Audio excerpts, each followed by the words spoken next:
Hello viewers, digital English YouTube চ্যানেলের আরও একটা নতুন ভিডিওতে তোমাদের সবাইকে আবার স্বাগতম জানাচ্ছি। আজকে আমি কথা বলবো ন্যারেশন চেঞ্জের কিছু বেসিক বিষয় নিয়ে। যদিও আমরা আমাদের এই ইউটিউব চ্যানেলে ন্যারেশন চেঞ্জ সম্পর্কে ডিটেলসে বেশ কয়েকটা ভিডিও আপলোড দিয়ে ফেলেছি এবং তোমরা সেগুলো অনেকেই দেখেছো, তা সত্ত্বেও কিছু দর্শক বন্ধু আমাদেরকে বারে বারে রিকোয়েস্ট করছে যে ন্যারেশন চেঞ্জ সম্পর্কে কিছু বুঝতে পারছি না, এবং অনেক স্টুডেন্টই বলে থাকছে যে ন্যারেশন চেঞ্জ আমরা পারি না। সো তাদের যে এই ন্যারেশন চেঞ্জগুলোর প্রতি তাদের যে একটা ভয় সৃষ্টি হচ্ছে, সো সেই ভয়টাকে কিভাবে কাটিয়ে তোলা যায় বা কিভাবে সেই প্রবলেমটাকে সলভ করা যায় সেগুলো নিয়ে আমরা আজকে কথা বলবো। সো ভিডিওটি যদি প্রথম থেকে শেষ পর্যন্ত দেখতে থাকো তাহলে আশা করি ন্যারেশন চেঞ্জের সম্পর্কে আর কোনো তোমাদের সমস্যা থাকবে না। So let's start.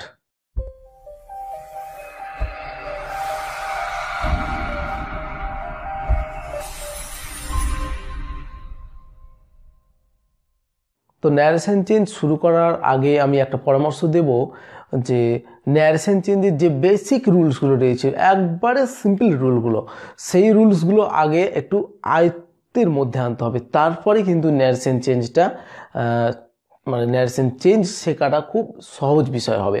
ওকে, তো বেসিক বিষয়গুলোর মধ্যে ফার্স্ট হচ্ছে যে আরভি আরএস, রিপোর্টিং ভার্ব এবং রিপোর্টেড স্পিচ। এর আগেই কিন্তু আমি ন্যারেশন চেঞ্জের ভিডিওতে এটা বলেছিলাম। ওকে, তো সেই আরভি এবং আরএসটাকে প্রথমত খুঁজে বের করতে হবে, এইটা হচ্ছে 1 নম্বর রুলস। তো প্রত্যেক যে ন্যারেশন চেঞ্জগুলো আমরা এখানে তুলে ধরেছি প্রত্যেকটাতেই আরভি আরএস রয়েছে। তো আরভি এবং আরএস চেনার পরে যেটা করতে হবে সেটা হচ্ছে যে আরএসটা কোন ধরনের সেন্টেন্সে রয়েছে।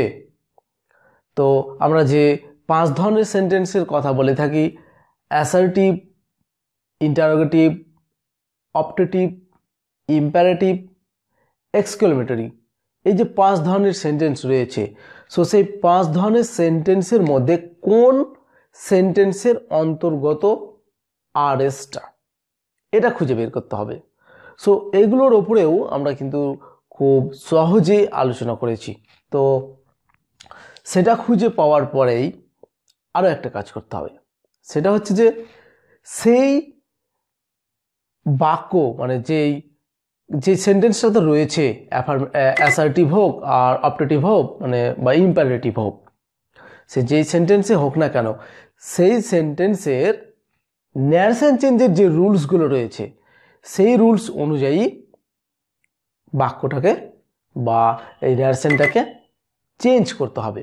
তো আমরা এখানে 5টা এক্সাম্পল প্রায় দিয়েছি, এগুলোকে আমরা কিভাবে খুঁজে বের করব, কিভাবে চিনতে পারবো ইত্যাদি নিয়ে কিন্তু আলোচনা করব, এবং সেগুলোর মুখোমুখিও কিন্তু আমরা অ্যান্সারগুলো করে দেব। ওকে, তো ফার্স্ট হচ্ছে দেখো, হি সেড টু মি, এটা হচ্ছে রিপোর্টিং ভার্ব, এই অংশটা হচ্ছে রিপোর্টিং ভার্ব। বাকি অংশটা হচ্ছে যে প্লিজ ওপেন দ্য উইন্ডো, এটা হচ্ছে রিপোর্টেড স্পিচ। সো এটা আরএস আর এটা হচ্ছে আরভি। তো আমি বলেছি প্রথমত এই দুটোকে ডিভাইডেড করবে, দেন আরএস কোন ধরনের সেন্টেন্সে রয়েছে সেটা খুঁজে বের করতে হবে। সো দেখো, প্লিজ ওপেন দ্য উইন্ডো, তাহলে এটা হচ্ছে একটা ইম্পারেটিভ সেন্টেন্স। কিভাবে চিনতে হবে সেটা তোমাদের ব্যাপার, ভিডিও আমি কিন্তু দিয়েছি, সেগুলো বোঝার পরে কিন্তু এগুলো কিন্তু পারবে। ওকে, সো ন্যারেশন চেঞ্জ কিন্তু একদিনও হবে না, এটা একটু বেশ দীর্ঘমেয়াদী একটা প্রসেস, অনেক বিষয় রয়েছে, সেগুলো দেখার পরে সেগুলো প্র্যাকটিসের ব্যাপার আছে। তো যাই হোক, সেগুলোতে আমি যাচ্ছি না। তো এটা হচ্ছে একটা ইম্পারেটিভ সেন্টেন্স, ব্যাস এইটুকুটা আমাদের কাজ কমপ্লিট হয়ে গেল। দুটো সূত্র আমরা খুঁজে পেয়ে গেলাম। এক হচ্ছে আরভি আরএস আলাদাভাবে সেটাকে আইডেন্টিফাই করে ফেলেছি, দ্বিতীয়ত হচ্ছে যে আরএসটা রয়েছে একটা ইম্পারেটিভ সেন্টেন্স। এইবার আমাদের কাজ হবে যে ইম্পারেটিভ সেন্টেন্সগুলোকে যে ন্যারেশন চেঞ্জ করার সময় যে পরিবর্তনগুলো আছে সেগুলো একটু ভাবতে হবে। তার আগে বেশ কিছু আরও বেশি কিছু রুলস রয়েছে, সেটা হচ্ছে টেন্সের পরিবর্তনের রুলস, ওগুলো জানতে হবে। সো হচ্ছে সেই টু, এটার পরিবর্তে আমরা ইম্পারেটিভ সেন্টেন্স যদি থাকে তাহলে আমরা সেই প্লিজ দেখে এখানে কি করব, রিকোয়েস্ট বসাবো। আর যদি এটা অর্ডার থাকতো তাহলে অর্ডার, যদি অ্যাডভাইস থাকতো তাহলে এখানে অ্যাডভাইস করতাম। তাহলে সেন্টেন্সটা হবে এরকম, he requested me. Clear? He requested me বসাবো এখানে। দেন কমার পরিবর্তে এখানে টু, আর যদি নেগেটিভ সেন্টেন্স হতো তাহলে নট টু, তাহলে এখানে টু বসাবো, টু ওপেন দ্য উইন্ডো। সেন্টেন্সটা খুবই সহজ, he requested me to open the window, complete. এর মধ্যে আর কিছু নেই, জাস্ট আরভি আরএস আইডেন্টিফাই, দেন আরএস কোন ধরনের সেন্টেন্সে রয়েছে সেই সেন্টেন্সগুলোর রুলস অনুযায়ী ন্যারেশন চেঞ্জ। বাস এই তো হচ্ছে কয়েকটা বিষয়। এবং বেসিক যে রুলস, যে আরভি যদি প্রেজেন্ট টেন্সে থাকে তাহলে আরএস ও প্রেজেন্ট টেন্স, আরভি যদি ফিউচার টেন্সে থাকে তাহলে আরএস ও ফিউচার টেন্স, আরভি যদি পাস্ট টেন্সে থাকে তাহলেই কিন্তু একটু পরিবর্তন আছে। সো সেই রুলসগুলো কিন্তু একটু জানতে হবে। দেন দ্বিতীয়ত হচ্ছে যে Amit said to me you are wrong. এখানেও আমরা আরভি আরএস খুঁজে পেয়ে গেলাম। Amit said to me RV and you are wrong, এটা হচ্ছে আরএস। তাহলে আরএস কিসে রয়েছে? অ্যাসার্টিভ সেন্টেন্সে রয়েছে। আর অ্যাসার্টিভ সেন্টেন্সে থাকার জন্য কি করব? ব্যাস অ্যাসার্টিভ সেন্টেন্সের যে রুলস রয়েছে সেই রুলস অনুযায়ী এখন আমরা ন্যারেশন চেঞ্জ করবো, তাহলেই তো কমপ্লিট। যেমন Amit said to me, so আর অ্যাসার্টিভ সেন্টেন্সের ন্যারেশন চেঞ্জটা এইরকমভাবে হয়, সেড টু এর পরিবর্তে টোল্ড আনতে হয়। তাহলে অমিত টোল্ড মি, কমার পরিবর্তে দ্যাট, তাহলে অমিত টোল্ড মি দ্যাট। এবার ইউ, এই ইউটাকে মি, তাহলে কি হবে? আই, তাহলে আই ওয়াজ রং। তাহলে Amit told me that I was wrong.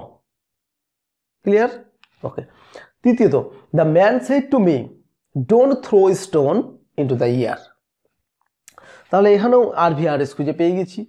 The man said to me RV, then বাকি যে এটা হচ্ছে আরএস।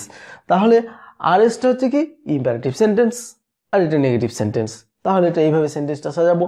সেড টু এর পরিবর্তে কি নিয়ে আসবো? এটা একটা অ্যাডভাইস, তাহলে হবে এখানে অ্যাডভাইসড। তাহলে দ্য ম্যান অ্যাডভাইসড মি, কমার পরিবর্তে এখানে যেহেতু নেগেটিভ তাহলে নট টু, তাহলে not to throw stone into the air.